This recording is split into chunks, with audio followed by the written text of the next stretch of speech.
Welcome to Solvetic, your channel to always learn technology easily. Below in the description, you will find useful links we used in this video.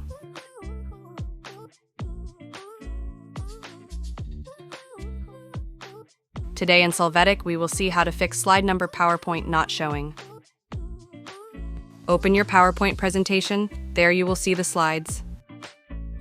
Now in the Insert menu, click on Slide Number. In this pop-up window, select the Slide Number checkbox. You can add the date or footer if you need it. Confirm that the Don't Show on Title slide box is disabled. Click on Apply to All and you will be able to see the numbering on your slides.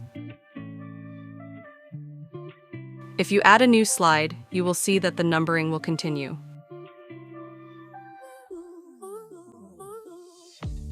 Hey, remember to subscribe Solvetic channel.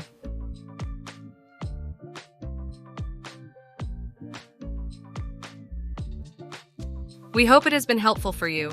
Here are links to watch more videos of your interest and subscribe to the Solvetic channel. Thank you.